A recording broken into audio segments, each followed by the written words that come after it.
ആ കംബാക്കോടെ ബ്രസീലിയൻ ടീമിലേക്കും നെയ്മറിന്റെ തിരിച്ചുവരവുണ്ടായാൽ അത് ആരാധകർക്ക് ഇരട്ടി ആഘോഷമാകും. ബ്രസീലിന്റെ ടീം റഡാറിൽ നിന്ന് നെയ്മർ ഇപ്പോഴും അകന്നു പോയിട്ടില്ലെന്നാണ് പരിശീലകൻ കാർലോ ആഞ്ചലോട്ടി നൽകുന്ന സൂചന. 2023 ഒക്ടോബറിൽ നടന്ന ലോകകപ്പ് യോഗ്യതാ മത്സരത്തിലായിരുന്നു നെയ്മർ അവസാനമായി രാജ്യത്തിനായി കളിച്ചത്. ഉറുഗ്വായ്ക്കെതിരായ മത്സരത്തിനിടെ പരിക്കേറ്റ നെയ്മർ സ്ട്രെച്ചറിൽ കണ്ണീരോടെ കളം വിട്ടു. അതിനും ഒരു മാസം മുൻപാണ് ഫുട്ബോൾ രാജാവ് പെലെയെ മറികടന്ന് നെയ്മർ ബ്രസീലിനായി ഏറ്റവും അധികം ഗോൾ നേടിയ താരങ്ങളുടെ എലൈറ്റ് പട്ടികയിൽ ഒന്നാമതെത്തിയത്. എന്നാലും വിടാതെ പിന്തുടരുന്ന പരിക്കുകൾ നെയ്മറെ നിരന്തരം കളത്തിൽ നിന്നകറ്റി.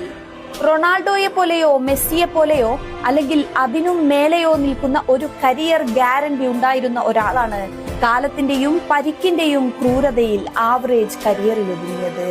നെയ്മർ അടുത്ത വർഷം ലോകകപ്പ് കളിക്കുമോ എന്ന കാര്യത്തിൽ ഇപ്പോഴും ഉറപ്പില്ല.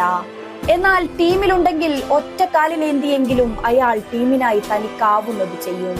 യുവതാരങ്ങളായും അല്ലാതെയും തിളക്കമുള്ള താരങ്ങൾ ഏറെ എത്തിയെങ്കിലും നെയ്മർ സാന്നിധ്യമുണ്ടെങ്കിൽ കാനറികൾക്ക് അത് വലിയ ഊർജമാകും. നെയ്മർ ഇല്ലാത്ത ബ്രസീൽ നിൽക്കാതെ ആടിയുലയുന്നത് എത്രയോ തവണ നമ്മൾ കണ്ടതാണ്. കൊളംബിയക്കെതിരായ ക്വാർട്ടർ ഫൈനലിൽ സുനികയുടെ കടുത്ത ഫൗളിൽ വീണ് സ്ട്രെച്ചറിൽ നെയ്മർ പുറത്തുപോയ ശേഷം നടന്ന ജർമ്മനിക്കെതിരായ മത്സരത്തിലെ 7-1 ദുരന്തം പതിറ്റാണ്ടിനിപ്പുറവും ബ്രസീലുകാർക്ക് നോവാണ്. 2 വർഷത്തിനകം ഒളിമ്പിക്സിൽ സ്വർണ്ണ മെഡൽ നേടിക്കൊടുത്ത് നെയ്മർ വീണ്ടും അവരുടെ പ്രതീക്ഷകൾക്ക് നാം വിട്ടതാണ്.